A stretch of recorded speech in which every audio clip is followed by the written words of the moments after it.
우리는 지난 시간부터 솔로몬의 성전 건축 과정을 살피고 있습니다. 열왕기상 5장 우리 지난 주간에 살폈는데, 이 5장은 솔로몬이 성전 건축을 준비하는 내용이다라고 말씀을 드렸고, 그리고 6장부터는 우리가 성전 건축을 어떻게 해가는지, 그리고 그 과정 이후에 솔로몬이 어떤 행동을 해가는지를 살필 겁니다. 제가 이 설교를 하면서 여러분에게 조금 우려스러운 일은, 우리가 이 이야기를 들으면서 교회 건축과 연관되어서 생각하면 좀 곤란하다라는 말씀을 여러분에게 서두로 말씀을 드리고 시작을 해야 할 것 같습니다. 성전 건축에 대해서 이야기하면서 예배당 건물 별 필요 없구나라고 생각하시면 안 된다라는 말씀을 전제로 드리고 싶습니다. 우리가 예배당 건물을 짓거나 리모델링을 해야 될 필요성이 느끼게 되면 그 일은 반드시 해야 되는 일입니다. 왜냐하면 아이들의 교육을 위해서 때로는 좋은 건물이 필요하기도 하고 좋은 시설이 필요합니다. 또는 낙후된 예배 공간을 새롭게 해서 좀 더 좋은 예배를 드릴 수 있다면 그것도 역시 해야 될 필요성이 있겠죠. 또는 세가족 전도를 위해서 또는 편의를 위해서 필요하면 건축을 해야 된다라는 생각이 모든 사람들에게 있죠. 물론 이게 과도해서는 안 되겠지만, 또 그렇다고 해서 예배당 건축은 다 잘못된 거야 라고 가서는 또 안 된다라는 것이죠. 그럼 솔로몬의 성전 건축은 왜 문제가 되느냐? 솔로몬의 성전 건축이 문제가 되는 것은 크게 두 가지 이유 때문입니다. 첫 번째는 이 성전 건물을 무엇으로 알았다라는 겁니까? 하나님의 집으로 알았다라는 겁니다. 여러분, 이 예배당도 마찬가지죠. 예배당은 하나님의 집이 아닙니다. 하나님의 집은 여러분 자신이죠. 우리 모임 가운데 있는 것이지, 예배당 건물은 얼마든지 다른 것으로 유용할 수 있는 것이고, 이곳 자체가 거룩하다, 그건 오해십니다. 절대로 그렇지 않습니다. 우리 모임 자체가 거룩한 것이고, 그 모임이 가정에 있으면 가정이 거룩한 것이고, 우리의 모임이 저 바깥에 있으면 그곳이 성전이 되는 것이지, 이 예배당이 성전이다라고 생각하시면 큰 신학적 오류가 있는 것이고, 그것이 솔로몬의 패착 중에 하나다라고 말씀을 드릴 수 있죠. 두 번째는 그 하나님의 집이라고 생각하는 성전을 지으면서 뭘 빼앗아갔습니까? 하나님께서 우리에게 궁극적으로 주시고자 하는 안식을 빼앗아갔다는 거예요. 여러분, 안식을 다른 말로 뭐라 그러죠? 기쁨, 즐거움. 여러분, 하나님의 집을 지었는데 안 즐겁다, 그럼 그거 이상하잖아요. 여러분, 우리가 기쁨을 주기 위해서 하나님이 우리를 위해서 구원해 주셨고, 우리에게 기쁨을 주고 소망을 주고 은혜를 주기 위해서 하나님이 우리에게 오셨는데, 우리가 정작 뭘 하는데 기쁨이 안 생기고 맨날 불평만 생기고 맨날 힘들만 생긴다면 그게 도대체 무슨 괴리라는 겁니까? 지금 솔로몬이 두 번째 패착은 이런 것입니다. 여러분, 열왕기 6장은 솔로몬이 성전 건축을 시작해서 끝내는 내용을 기록합니다. 그런데 솔로몬의 성전 건축이 굉장히 길게 기록되어 있는 것 같지만 그렇게 길게 기록되어 있지 않습니다. 오늘 우리가 살펴보겠지만 굉장히 짧습니다. 그런데 열왕기상 이 저자가 성전 건축 과정을 설명하기 전에 1절에서 제일 먼저 이렇게 서두를 꺼냅니다. 제가 1절을 한번 읽어보겠습니다. 1절. 이스라엘 자손이 애굽 땅에서 나온 지 480년이요 솔로몬이 이스라엘 왕이 된 지 4년 12월 곧 둘째 달에 솔로몬이 여호와를 위하여 성전 건축하기를 시작하였더라. 성전 건축하기 전 480년 전에 이스라엘 백성들이 애굽에서 나왔습니다 라는 것으로부터 열왕기 6장이 시작됩니다. 그러니까 열왕기 저자는 솔로몬의 성전 건축을 설명하려고 해요. 그 설명하기 전에 뭐부터 끄집어내느냐 하면 이스라엘 백성들의 출애굽 사건을 먼저 끄집어내더라는 겁니다. 제가 지난 시간에도 봤지만 다윗은 성전 건축을 하고 싶어서 참 안달이 났다라고 말해도 과언이 아닐 정도였습니다. 그런데 못했죠. 그래서 아들인 이 솔로몬은 아버지가 준비했던 재료를 더해서 더 많은 목재도 구하고 재료들을 구해서 성전을 건축하려고 한다라는 기사를 열왕기 저자가 지금 기록합니다. 솔로몬 왕이 옛날에 열왕기 저자의 독자들은 포로기에 있는 백성들이라고 제가 말씀을 드렸죠. 솔로몬이 통치할 때 얘가 통치하자마자 성전을 건축하기 시작했습니다라고 지금 기록해서 알려주는 겁니다. 근데 그 과정을 기록하기 전에 480 480년 전에 있었던 이스라엘의 출애굽 기사를 먼저 끄집어내고 있는 것이죠. 여러분, 왜 열왕기 저자는 6장 1절을 기록했을까? 이 물음부터 오늘 우리가 설교를 시작해 볼까 생각이 듭니다. 여러분, 이스라엘이 애굽에 400년간 노예 생활을 했죠. 그 노예 생활은 정말 혹독한 것이었습니다. 여러분, 이 과정을 너무너무 많이 듣지 않았습니까? 출애굽하기 전에 이스라엘 백성들의 노예 생활은 정말 혹독했다. 얼마나 혹독했으면 출애굽기 2장 24절에는 이런 기록이 나옵니다. 하나님이 그들의 고통 소리를 들으시고 라는 구절이 나오죠. 그렇게 혹독하게 노예 생활을 하고 있을 때 하나님께서 모세라는 지도자를 보내주셨습니다. 그리고 그 모세를 통해서 10가지 재앙을 거치고 제일 마지막 10번째 재앙으로 유월절 어린 양 재앙이라는 것을 통해서 그들을 애굽에서 탈출시키시고 홍해라는 거대한 강을 건너게 하셨죠. 그것도 물결이 엄청나게 많이 치는 이 물결을 한가운데 마른 땅을 내시고 그 마른 땅으로 이스라엘 백성들은 건너갔습니다. 이스라엘을 쫓아오던 애국 병사들은 갈라졌던 이 홍해의 물을 다 먹고 수장을 당했고 이스라엘은 놀라운 승리를 거두게 되었습니다. 여러분, 이게 우리 출애굽 기사 아닙니까? 출애굽은 정말 놀라운 기사였습니다. 이스라엘은 눈앞에서 그 하나님의 승리를 맛봤고 이 대제국 애굽의 군사들이 얼마나 철저하게 망가지는가라는 것을 눈앞에서 목도했습니다. 그래서 이스라엘 백성들이 뭐 했을까요? 그 홍해의 엄청난 장면을 목격하고 나서 너무 좋겠죠. 너무 감격스럽겠죠. 너무 놀라웠다는 거예요. 그래서 미리암을 중심으로 해가지고 하나님을 향해서 찬양을 합니다. 그게 출애굽기 15장에 기록이 되어 있는 내용입니다. 그런데 이 노래 내용을 쭉 읽어가다 보면 참 이상한 구절이 몇 군데 보입니다. 저는 이 구절 보면서 참 옛날에는 잘 안 풀렸습니다. 이게 도대체 무슨 구절이냐. 여러분, 15장, 출애굽기 15장 13절을 제가 한번 읽어보겠습니다. 자, 지금부터 잘 따라오셔야 됩니다. 출애굽기 15장 13절 제가 읽어볼게요. 주의 인자하심으로 주께서 구속하신 백성을 인도하시되 주의 힘으로 그들을 주의 거룩한 처소에 들어가게 하시나이다. 하나님께서 이스라엘 백성들을 주의 거룩한 처소로 인도하신다라고 노래를 부릅니다. 그러면 여러분, 이 거룩한 처소라는 게 어딜까요? 이스라엘 백성들을 주의 거룩한 처소로 인도하신다는데 이 거룩한 처소는 도대체 어디를 말하는 것인가? 그 성경에 답이 다 있습니다. 17절 한번 읽어보겠습니다. 17절. 주께서 백성을 인도하사, 자 17절입니다. 주께서 백성을 인도하사 그들을 주의 기업의 산에 심으시리이다. 여기 그들은 이스라엘 백성들을 말하는 것이겠죠. 이스라엘 백성들을 주의 기업의 산으로 데리고 와서 심겠다는 거예요. 왜 데리고 오느냐? 그곳으로 하나님이 그 이유가 중요합니다. 그 뒤에 여호와여 이는 주의 처소를 삼으시려고 예비하신 것이라. 주여 이것이 주의 손으로 세우신 성소로소이다. 이게 대단히 중요한 구절입니다. 여러분 잘 들으셔야 돼요. 하나님께서 이스라엘 백성들을 주의 기업의 산으로 데리고 오신다는 거예요. 이스라엘 백성들의 입장에서 볼 때 하나님이 우리들을 주의 기업의 산으로 데리고 가신다는 거예요. 그 이유가 뭐냐? 그 이유를 출애굽기는 이렇게 노래합니다. 이스라엘 백성들을 하나님이 계시는 곳, 거룩한 성소가 되게 하기 위해서, 이걸 여기에서는 뭐라고 표현해놨나요? 처소라고. 우리 처소를 뭐라 그러죠? 집이라 그러잖아요. 그러니까 이스라엘 백성들을 하나님이 거주하는 집으로 만들기 위해서 그들을 데리고 오신다는 겁니다. 이 말을 다르게 말하면 뭐라고 말할 수 있습니까? 하나님께서 이스라엘 백성들을 구원하신 목적은 뭡니까? 하나님이 이스라엘 백성들을 왜 구원하셨죠? 여러분, 하나님께서 여러분을 왜 구원하셨습니까? 여러분들을 왜 하나님의 자녀로, 딸로, 아들로 왜 하나님이 만드셨습니까? 그 답을 여기에서 근거해서 살펴보면 하나님이 계시는, 하나님이 거주하시는 거룩한 성소, 이거 어려운 말이지만 쉽게 말하면 뭐예요?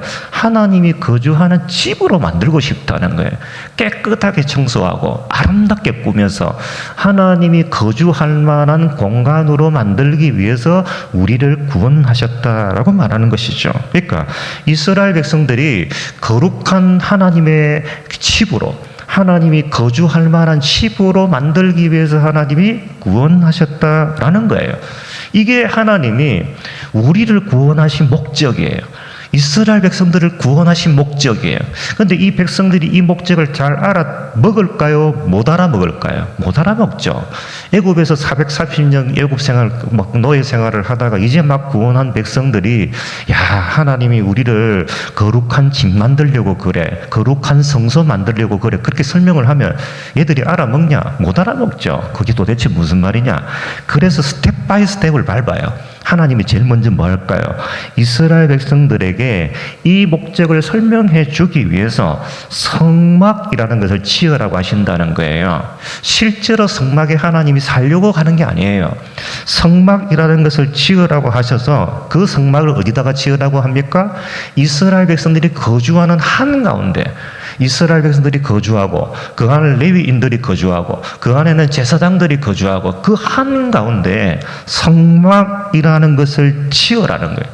그 성막이 이스라엘 최안에 거주하겠다는 거예요. 그럼 성막을 보고 이스라엘 백성들은 뭘 기억하라는 겁니까? 장차 이스라엘 백성들 한가운데 하나님이 거할 거다. 다시 말하면 이스라엘 백성들 한가운데 거한다는 건 뭐예요? 이스라엘 백성 자체가 집이 된다는 거예요. 그 집안에 하나님이 거주하겠다. 이게 장차 천국의 그림처럼 이제 나타나게 되는 것이죠. 이걸 예수님께서 요한복음 14장에서는 뭐라고 기록했냐면 요한복음 14장 20절에서 이렇게 말씀합니다. 여러분 요한복음 13장 14장 이 다 뭐예요? 마지막 예수님께서 십자가에 못 박혀 돌아가시 전날 밤에 하신 말씀이잖아요. 요한복음 13장, 14장, 15장, 16장 마찬가지예요. 그 바로 전날 밤에 이렇게 말씀하십니다. 14장 20절. 그날이 언제죠? 재림하는 날. 예수님이 재림하는 날. 그 말이겠죠. 재림하는 날 우리들이 어떻게 되는지 너희들 아냐? 내 죽는다고 너희들 막 슬퍼하지 마. 내가 그날이 되면, 내가 다시 오는 그날이 되면 이런 일이 벌어질 거야. 내가 아버지 안에, 너희가 내 안에, 내가 너희 안에 있다는 것은 너희가 알 거다. 여러분, 내가 아버지 안에 있고 아버지가 내 안에 있고 이게 무슨 뚱딴지 같은 이야기입니까? 하나 된다는 이야기잖아요. 하나 된다는 말은 뭐예요? 같이 산다는 거예요. 집이라는, 우리 안에 하나님이 들어와 산다는 이야기입니다. 그래서 예수님이 오신 이후에는 예수님과 그분을 믿는 모든 사람들은 뭐가 된다는 이야기예요? 하나님의 거처가 된다는 거예요. 여러분, 초대 교회에 이 건물이 있었을 것 같습니까? 없었을 것 같아요. 교회, 에베소 교회, 고린도 교회 건물 있었을까요? 건물 없었습니다. 건물이 나타난 건 언제쯤 나타났느냐? 주후 한 300년 넘어야 로마가 그래도 기독교를 인정해주고 공인해주고 난 이후에 나타나는 현상이에요. 그전에는 건물 못 가졌습니다. 다 가정에서. 빌립보 교회 같은 경우는 처음에 해변에서 모이고 여자들끼리 모여서 예배하고 이렇게 시작이 된 거예요. 그걸 뭐라고 불렀죠? 교회. 하나님의 거처다. 이렇게 불렀습니다. 그러니까 하나님이 계신 거처. 누가? 그분을 믿는 사람들이 하나님의 거처가 되기 때문에 건물로 만들어진 집이 있든 없든 그건 하나님의 성소가 되는 것입니다. 여러분, 구약 성경에 보면 아무리 읽어봐도, 구약 성경을 읽어봐도 하나님께서 성막을 제외하고는 한 번도 눈에 보이는 건물을 만들어 놓고 내가 그 안에 거주하겠다고 말씀하신 적이 단 한 번도 없습니다. 단 한 번도 없습니다. 성막에만 내가 거기 안에 너희와 함께 하겠다라고 말씀하셨죠. 그리고 그런 걸 치우라고 명령하신 적도 없습니다. 그리고 성막도 치우라고 한 진짜 이유가 뭐예요? 성막이 영원할 거다. 이거 내가 영원히 여기 거주한다. 그렇게 말씀하시나요? 아닙니다. 성막 이거 영원히 거주하라고 지은 집이 아니에요. 너희가 나중에 진짜 성전이 뭔지를 알려주고 싶은 거예요. 진짜 하나님이 지금 뭔지를 알려주고 싶어서 지금 모형으로 만들어 놓은 거예요. 모형으로. 그 성전은 누굽니까? 삼위 하나님과 성도들이 함께 사는 집을 말하는 거예요. 그러니까 여러분, 구약의 성막을 컴퓨터 아이콘이라고 생각하면 아이폰을 탁 클릭한단 말이에요. 스마트폰에 탁 클릭을 하죠. 그 클릭하면 뭐가 나타나요? 그 안에 엄청난 내용이 나타나잖아요. 마찬가지로 이 성막이라는 아이콘을 탁 더블 클릭하면 그 안에 엄청난 양이 들어있습니다.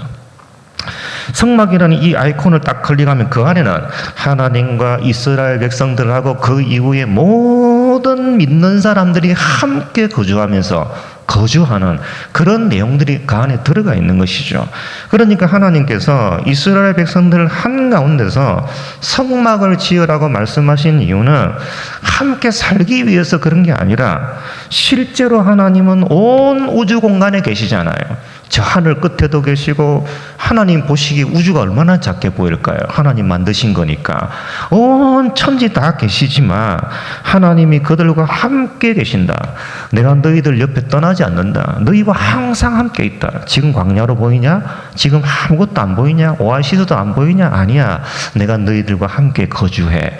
그걸 알려주기 위해서 그들과 함께 살 집이 나중에는 영원하고 너무 좋고 완벽하고 그렇다는 사실을 알려주기 위해서 지금 이 집을 지으라고 말씀하시는 거예요. 그래서 여러분 시편을 읽어보면 하나님이 뭐라 그래요? 하나님이 우리의 피난처십니다. 하나님이 우리의 산성이십니다. 하나님이 우리의 바위십니다. 그리고 우리가 하나님의 집입니다. 이런 이야기가 시편에 너무너무 많이 나옵니다. 바울도 그런 이야기 했죠. 고린도전서 6장 19절 제가 읽어볼게요. 고린도전서 6장 19절. 너희 몸은 너희가 하나님께로부터 받은 바 너희 가운데 계신 성령의 전인 줄 알지 못하느냐. 너희는 너희 자신의 것이 아니라.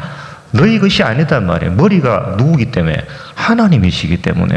머리가 예수 그리스도이시기 때문에 우리 게 아니죠. 우리는 하나님의 집이에요. 여러분 집의 소유는 누구 겁니까? 그 집 주인의 소유죠. 그렇죠? 여러분 구약에서 지은 성막은 결국 뭘 지금 가리킨다는 이야기입니까? 우리 자신을 가리킨다는.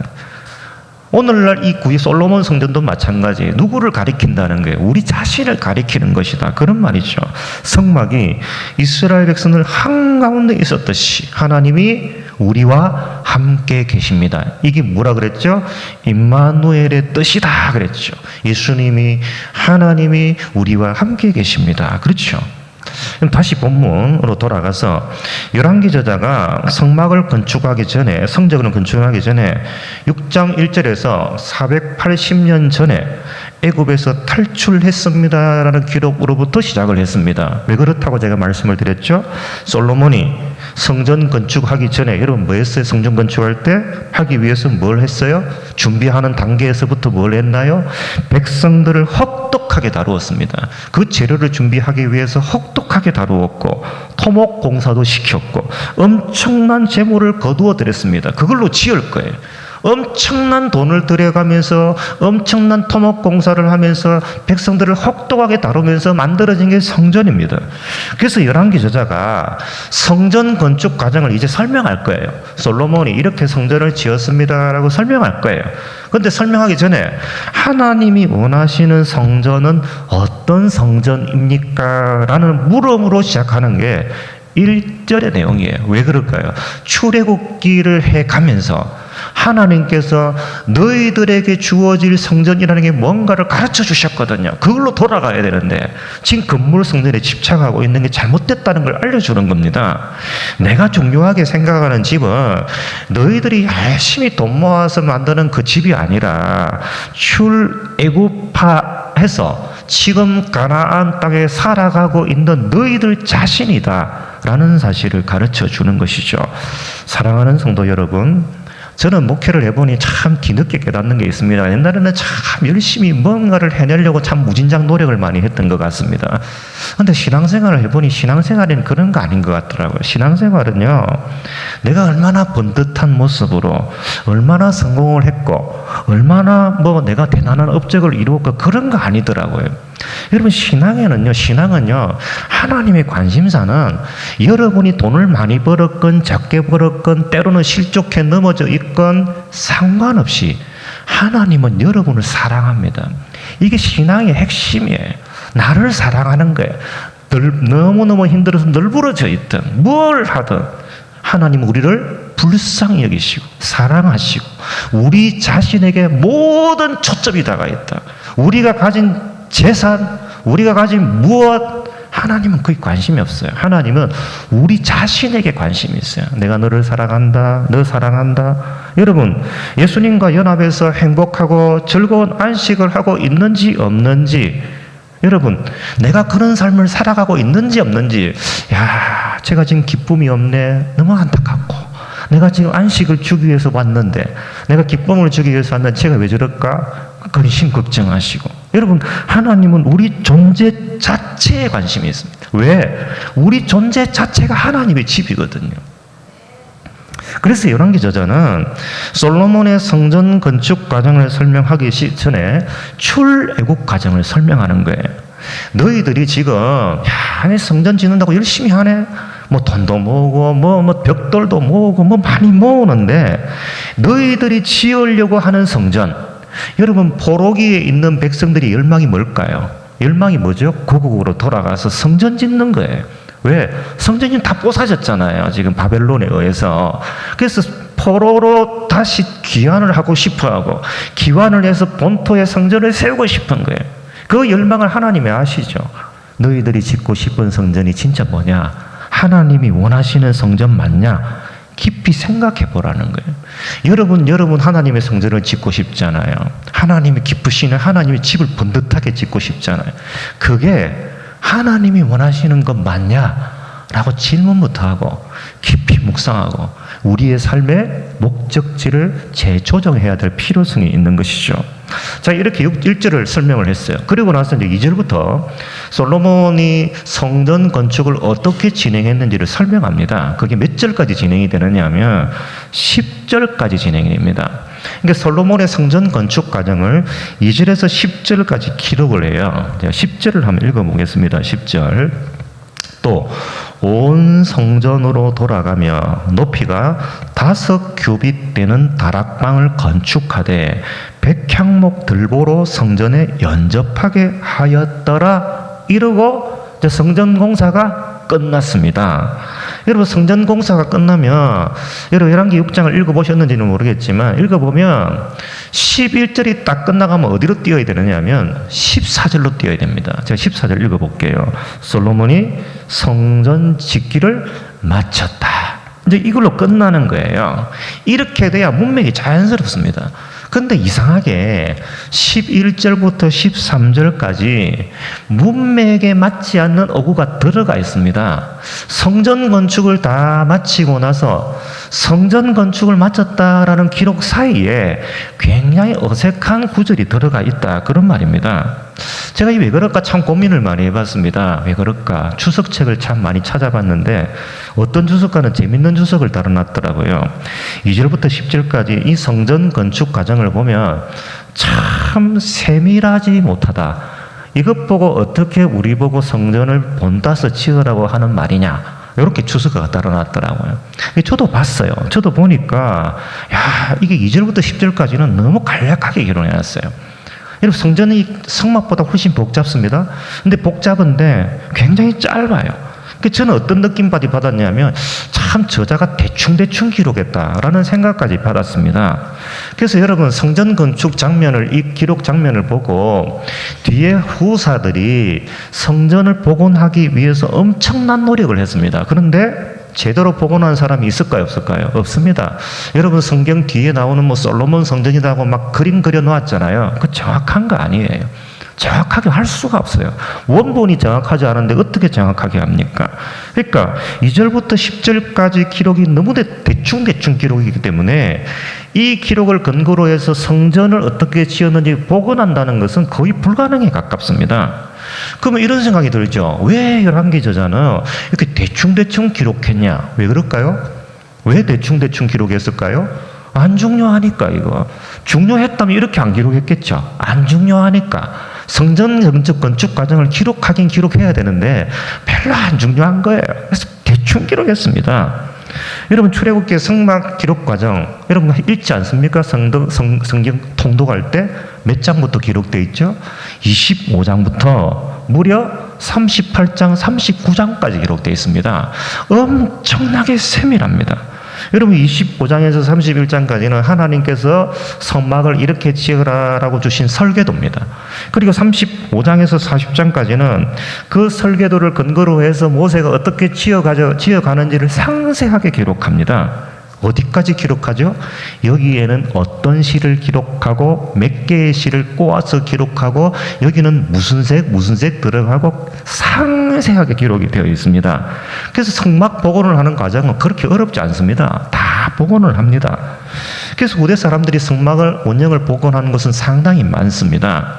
여러분 그러면 왜 성막은 자세하게 기록했을까요? 성전은 대충 기록하고 왜 성막 기록 과정은 자세하게 기록했을까요? 그 이유는 간단합니다.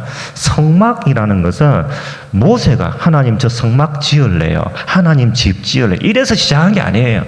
하나님이 지으라고 해서 시작한 겁니다. 그런데 성전은 하나님이 시킨 겁니까? 아니에요. 시킨 적이 단 한 번도 없습니다. 그런데 솔로몬이 짓겠다고 하니까 막 그럼 지어봐. 그래서 지은 거예요. 그래서 열왕기 저자는요 성막 건축에 그렇게 관심이 별로 없습니다. 하나님이 지으라고 한 것도 아닌데 뭐 그래 관심을 기울이겠습니까? 간단하게 기록하시오. 그럼 열왕기 저자가 중요하게 생각하는 것은 뭐냐? 그게 13절부터 11절부터 13절까지예요. 여러분 14절에 성전 건축하기를 마쳤다 기록되어 있잖아요. 그러면 2절부터 10절까지 하드웨어가 완성이 됩니다. 이 하드웨어가 완성되고 난 이후에 11절에서 13절까지 내용이 들어가야 비로소 성전 건축이 완공된다는 것을 의미하는 거예요. 따라서 10절까지의 내용만 놓고 다 완공됐네, 건물 다 됐네, 뼈대 다 갖추고 지붕 다 되고 다 만들어졌네 이렇게 하면 안 된다는 거예요. 성전은 그래서 완성되는 게 아니라 11절에서 13절까지가 있어야 된다는 거예요. 여러분 11절에 제가 한번 읽어볼게요. 여호와의 말씀이 솔로몬에게 임하여 이르시되 내가 지금 이 성전을 건축하니, 이제 건축했다는 거예요. 여러분 그 다음에 무슨 내용이 나와야 되죠? 여러분 같으면 예를 들어서 진주 은혜교회를 지금 건축을 합니다. 건축을 아주 여러분 열심히 했어요. 열심히 해서 지붕도 얹고 뭣도 얹고 다 했습니다. 그럼 하나님께서 여러분에게 뭐라고 해야 될 것 같습니까? 야, 참 고맙다. 집 짓는다고 참 수고가 많았다. 열심히 해서 너무 수고 많다. 좀 쉬면서 해라. 참 수고 많았다. 이제 쉬어라. 뭐 이런 이야기가 나와야 문맥적으로 맞겠죠. 근데 12절에 보면 그런 내용 하나도 없습니다. 그리고 건물 짓는 내용 자체도 나오지 않습니다. 원문의 뉘앙스를 살려서 이 기록을 좀 각색해서 제가 언급하면 이런 뜻입니다. 너가 성전 건축한다고 진짜 얘는 많이 썼다. 그리고 나서 하나님이 진짜 하고 싶은 이야기를 하는 거예요. 다시 말하면 하나님이 진짜 성전에 관한 이야기를 하고 싶은 거예요. 지금까지는 성전이기는 하지만 그 진짜 성전은 아니거든요. 진짜 성전에 관한 이야기를 하고 싶은 거예요. 그게 12절에 나옵니다. 제가 읽어볼게요. 12절 진짜 중요합니다. 내가 만일 내 법도를 따르며 내 율례를 행하며 내 모든 계명을 지켜 그대로 행하면 이제 약속입니다. 하나 약속이 나와요. 내가 내 아버지 다윗에게 한 말을 내게 확실히 이룰 것이요 내가 또한 이스라엘 자손 가운데 거하며 내 백성 이스라엘을 버리지 아니하리라 하셨더라. 여러분 성전 건축 이야기는 대충 했다 그랬죠. 대충 하고 나서 하나님께서 뭐라고 말씀하시냐면 법도와 율례와 계명을 지키라. 그리하면 다윗에게 하신 약속을 이루어 줄 것이다 라고 말씀을 하십니다. 이게 하나님이 진짜 이 대목에서 하고 싶은 내용입니다. 자, 그러면 하나님께서 다윗에게 하신 약속이 무엇이길래 이 시점에서 솔로몬에게 이 약속을 다시 하고 있느냐? 하나님께서 다윗에게 하신 약속의 진짜 핵심은 여기 있다 그런 말입니다. 사무엘하 7장 11절 우리 전에도 읽었던 것 같은데 사무엘하 7장 11절 제가 전에 그런 말씀 드렸죠. 사무엘 상하를 통틀어서 가장 중요한 구절을 꼽으라 그러면 제가 지금 읽어나가는 이 구절입니다. 이게 다윗 언약이거든요. 제일 중요합니다. 잘 읽어볼게요. 사무엘하 7장 11절 전에 내가 사사에게 명령하여 내 백성 이스라엘을 다스리는 때와 같지 아니하게 하고 너를 모든 원수에게서 벗어나 편히 쉬게 하리라. 여호와가 또 내게 이르노니 여호와가 너를 위하여 뭘 짓고? 집을 짓고. 여호와가 너를 위해, 여기 너는 다윗을 말하지만 다윗 뒤에 후손에 나오는 언약의 대표니까 이스라엘이라고 말할 수 있고, 이 이스라엘에는 우리도 들어가겠죠. 우리를 위해서 집을 짓고, 하나님께서 다윗에게 뭘 약속합니까? 영원히 무너지지 않는, 여러분 열왕기에 나오는 열왕들이 얼마나 악한 왕들이 많아요. 여러분 우리 심령 마찬가지죠. 열왕기의 왕들을 보면서 쟤는 나빠, 어떻게 저래? 여러분 우리 그렇게 욕할 수 있습니까? 우리 심령도 보면 시커먼데요. 똑같은데 저는 열왕기를 보면 제 복사판인 것 같아요. 똑같잖아요. 그럼에도 불구하고 하나님은 결코 무너지지 않는, 영원히 무너지지 않는 집을 지어주겠다. 이게 하나님이 다윗에게 한 언약이에요. 이 언약을 이루기 위해서 그 수많은 역사의 파고를 넘어 누가 오셨어요? 다윗의 후손으로 예수 그리스도가 오셨고, 그 예수 그리스도가 십자가를 통해 영원히 무너지지 않는 그런 집을 약속하시고 만드셨죠. 그래서 12절에서 이 집을 누가 짓는지를 설명을 해줘요. 제가 읽어볼게요. 내 소환이 차서 내 조상들과 함께 누울 때 내가 내 몸에서 날 내 씨를 내 뒤에 세워 그의 나라를 견고하게 하리라. 이 씨 돼 있죠. 히브리어로 뭐라고 해요? 째랍니다. 째라. 이 단수로 기록되어 있습니다. 예수님을 말하는 거예요. 예수님. 그러니까 영원히 무너지지 않는 집을 지어주겠다는 거예요. 누가 올 거라는, 이 집 짓는 사람이 올 거라는 거예요. 그 우리는 알죠. 이분이 예수님이라는 사실을. 그러니까 다윗에게 이 약속을 하는 것을 지금 누구에게 또 들려주는 거예요? 솔로몬에게. 야, 너가 집 지었다고? 아, 집 좋아. 수고했어. 그건 좋아. 근데 진짜 집은 이거야. 내가 뒤에 오는 누군가를 통해, 다윗에게 약속한 째라를 통해, 예수 그리스도를 통해, 내 아들을 통해 진짜 무너지지 않는 집을 너한테 지어줄 거다. 그 약속을 하는 거예요. 여러분 열왕기를 보면 이스라엘 백성들이 우상 숭배하잖아요. 죄를 짓잖아요. 그래서 결국 어떻게 돼요? 나라가 망합니다. 나라가 망해요. 유다 나라가 폭삭 망합니다. 근데 그 우상 숭배의 중심에는 뭐가 있을까요?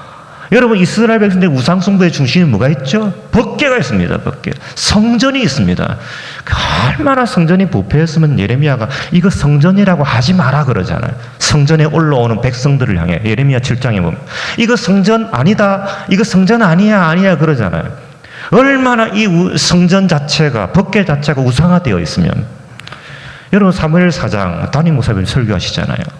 사무엘 4장에 보면 이스라엘과 블레셋이 전쟁하잖아요. 전쟁. 그 전쟁에서 이스라엘이 집니다. 지면 뭐 해야 되죠? 회개 기도해야 되죠. 우리가 뭐 잘못했지? 하나님 우리에게 무슨 잘못이 있었을까? 이래야 되잖아요. 얘들이 뭐 합니까? 무슨 결론을 내죠? 야, 우리가 법궤 안 가져와서 그렇다. 우리가 법궤 안 가지고 오기 때문에 졌다. 여러분 이 무슨 사상이에요? 법궤 안에 하나님이 있다고 생각하는 거예요. 여러분 법궤 안에 하나님이 있습니까? 없습니다. 그 안에 무슨 하나님이 있어요? 없어요. 그런데 성전, 법궤 이 꼴 뭐예요? 이 하나님. 하나님은 법궤 위에 있어. 하나님은 아니죠. 그게 없어요. 여러분 그게 없어요. 임재의 상징이죠. 근데 그거는 하나님이 성막 안에, 법궤 안에 있는 줄 알고, 그래서 성막 안에 있는 법궤를 전쟁터에 가지고 오면 이길 줄 알았어요. 이겼습니까? 아니에요. 하나님이 뭘 가르쳐 주죠? 더 참혹한 패배를 합니다. 왜? 내 거기에 있는 게 아니야. 내 거기 없다? 내 성전에 있는 게 아니야? 성전 내 갇혀 있지 않아. 내 법궤 위에 있지 않아. 그럼에도 불구하고 이스라엘 백성 깨달아 안 깨달아요? 못 깨닫습니다. 이거 못 깨달아요. 이 정도 되면 성막은요 우상이에요. 우상. 법궤는 우상이에요. 여담이지만 여러분 법궤가 솔로몬 성전이 파괴되고 난 이후에 어디 갔는지 몰라요. 그래서 영화도 만들었잖아요. 인디아나 존스. 저는 못 찾는 게 좋다고 생각해요. 안 찾아져야 되죠. 다시 찾으면 이거 우상되잖아요. 여러분 사도행전 17장 23절에 보면 바울이 아테네에 방문합니다. 아테네에 방문해서 어느 재단에 딱 갔는데 재단에 이렇게 쓰여 있습니다. 17장 23절 읽어볼게요. 사도행전 17장 23절. 내가 두루 다니며 너희가 위하는 것들을 보다가 알지 못하는 신에게라고 새긴 단도 보았으니 그런즉 너희가 알지 못하고 위하는 그것을 내가 너희에게 알게 하리라. 여러분, 사람들이 신을 만들잖아요. 신이라는 게 우상이 뭐예요? 없다는 거예요. 없다. 신은 없어요? 없습니다. 없어요. 우상 없어요. 여러분, 이 땅에 신이 안 존재합니다. 신은 하나님밖에 없어요. 다른 건 다 사람이 만든 거예요. 그냥 이런 신이 있었으면 좋겠다라고 만든 거예요. 그러니까 하던 사람들이 신 만들다 신만 이제는 뭐까지 만들었다는 거예요? 알지 못하는 신까지 만들었다는 거예요. 그래서 24절에서 이렇게 말합니다. 사도 바울이 우주와 그 가운데 있는 만물을 지으신 하나님께서는 천지의 주제시니 손으로 지은 것에 계시지 아니하고 성막, 성전, 법궤 다 사람 손으로 지은 거 아니에요? 감이 없다는 이야기입니다. 또 무엇이 부족한 것처럼 사람의 손으로 섬김을 받는 것이 아니니 이는 만민에게 생명과 호흡과 만물을 주시는 친히 주시는 이심이라. 이 무슨 말이에요? 만물의 주인이 하나님인 내가 어디 거주한단 말이냐? 그러니까 아니단 말이에요. 하나님은 온 우주를 창조하신 분이에요. 그 피조물은요, 피조물의 주인이에요. 주인이에요. 주인이 어디다 대고 피조물이 지은 건물에 그 안에 들어가 있습니까? 안 들어갔단 말이에요. 예배당 안이라는 이 건물 속에 하나님이 존재합니까? 아니에요. 예배당 안에도 있고 밖에도 있어요. 모든 곳에 있습니다. 하나님이 여러분 생각하는 술집 거기도 안 계신가요? 계십니다. 여러분. 다 계십니다. 하나님께서요, 모세에게 설계도를 주시면서 성막 지으라고 했어요. 그리고 그 성막을 이거 하나님이 거하시는 집이 지어질 거라는 상징으로 줬어요. 그래서 여러분, 성막하고 같이 준 게 뭐냐면 율법이에요. 율법이 대단히 중요합니다. 율법의 핵심이 뭐라고 했죠? 안식입니다. 율법에서 안식을 놓쳐버리면 바리새인 됩니다. 율법 가지고 너 이거 해, 너 이거 해, 너 이거 안 하면 하나님이 기뻐 안 할 거야? 하나님이 안 좋아할 거야? 그런 게 어디 있어요? 율법에서 안식을 빼버리고 율법의 종착지가 안식이잖아요. 율법의 종착지가 사랑이잖아요. 그거 빼버리면 율법은 뭐가 돼? 바리새인 돼. 바리새인. 여러분, 이스라엘 백성들은 안식일 날 오죠. 성전에 와서 뭐예요? 여러분, 안식일을 왜 지킬까요? 영원한 안식이 올 거다라는 것을 기억하는 거예요. 열심히 6일 동안 일을 하잖아요. 일을 할 때 안식 잊어버려요. 우리 노동하다가 이래 끝나는 인생이냐? 막 하다가 안식일 따고 뭐예요? 우리에게는 안식이 올 거다. 영원히 안식이 올 거다. 그리고 어디에 있든 하나님이 우리의 주인이시다. 그거 잊지 말라는 거예요. 그런데 솔로몬은 뭘 짓겠다는 거예요? 솔로몬이 하나님이 거주하는 집, 그거 짓겠다는 거예요. 게다가 더 악한 거는 뭐예요? 하나님이 거주하는 집을 짓겠다고 백성들을 동원하면서 백성들에게 뭘 빼앗아요? 안식을 빼앗아요. 이게 중요하죠. 로마서 10장 2절을 한번 읽어볼게요. 로마서 10장 2절. 제가 읽어볼게요. 로마서 10장 2절. 내가 증언하노니 그들이 하나님께 열심히 있으나 올바른 지식을 따른 것이 아니니라. 여기 그들은 유대인 전체를 말하는 것이죠. 여러분, 유대는 대단한 열심을 갖고 있었습니다. 여러분, 열심이 중요하죠? 중요합니다. 근데 열심이요, 올바른 지식에 근거하지 않는 열심은 아니함만 못합니다. 그렇죠? 여러분, 유대인들이 열심히 얼마나 대단했냐? 스데반을 죽이는 데 앞장섰고 예수 믿는 사람을 죽이기 위해서 바울은 다메섹까지 갔어요. 그런데 그 열심이 올바른 지식을 따라간 게 아니다. 이 지식은 뭐예요? 하나님을 아는 지식이에요. 하나님이 좋고 하나님이 즐겁고 이 지식의 바탕으로 해서 따른 게 아니라는 거예요. 3절에서 하나님의 의를 모르고 자기 의를 세우려고 힘써 하나님의 의에 복종하지 아니하였느니라. 하나님이 무엇이 옳다고 말씀하시는지도 모르고 뭘 내세우기 위해? 자기 의를 내세우기 위해. 사람들은 아마 자기 의를 내세운다고 생각도 못하고 행동할 거예요. 왜? 하나님이 누구신지를 모르니까. 여러분, 인류의 불행은 어디서부터 시작될까요? 하나님이 우리와 관계하면서 주시는 풍성한 안식을 깨어지면서부터 인류의 모든 불행은 시작되었습니다. 안식이 깨어지면서. 하나님과의 관계가 깨어지니까, 하나님과의 관계에서 안식을 못 누리니까 뭐가 깨져요? 사람과의 관계도 당연히 깨지겠죠. 그런데 이 깨진 관계를 누가 연결시켜 줍니까? 예수 그리스도가. 여러분, 깨진 관계를 회복된다라는 말을 오늘 본문에 근거해서 말하면 뭐라고 할까요? 하나님의 집을 짓는다 말이에요. 내가 하나님의 집으로 변모되어 간다는 거예요. 그런데 솔로몬은 하나님의 집을 짓겠다고 하면서 하나님과의 관계도 깨트려버리고 안식도 깨트려버리고 거기에서부터 이스라엘은 우상 숭배라는 거대한 죄로 빠져들어가기 시작을 하는 겁니다. 제가 아까도 말씀드렸지만 신앙이라는 딴 게 있는 게 아니에요. 하나님을 즐거워하는 거예요. 내 주인이 참 좋구나. 내 아버지가 너무 좋네. 내 아버지 집으로 가면 나를 반겨줘. 딴 데 가면 학벌 좋은 사람 반겨주고 직장 좋은 사람 반겨주고 머리 똑똑한 사람 반겨주는데 내 아버지는 나라는 이유 때문에 나를 좋아하고 기뻐해주고 그냥 안아주고, 이게 신앙이에요. 신앙. 즐거워하는 거예요. 여러분 안에는 그리스도를 통해서 약속하신 안식이 있나요? 기쁨이 있습니까? 돌아봐야 돼요. 저는 연애 때요, 우리 집사람하고 연애할 때 참 독특하게 연애했습니다. 우리 집사람하고 저하고 지하철 3코스 떨어져 있었거든요. 제가 먼저 우리 집사람을 데려다 주죠. 이제 그땐 자동차가 없었으니까 지하철 타고 데려다 줍니다. 때로는 택시 타고 데려다 줘요.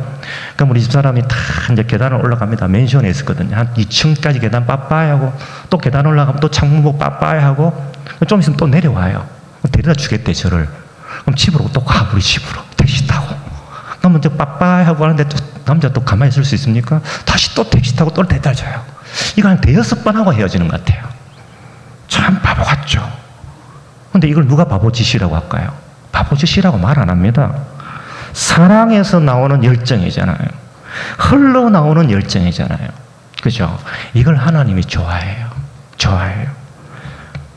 바라옵게는요, 이 열정과 사랑으로 안식도 누리시고 즐거움도 누리시고 기쁨을 누리시면서 하나님이 우리의 인생을 어떻게 건축해 가는지, 아름다운 성전을 만들어가지 목도하면서 하나님의 일을 즐겁게 감당하시는 여러분의 인생 되시기를 주의 크신 이름으로 축복합니다.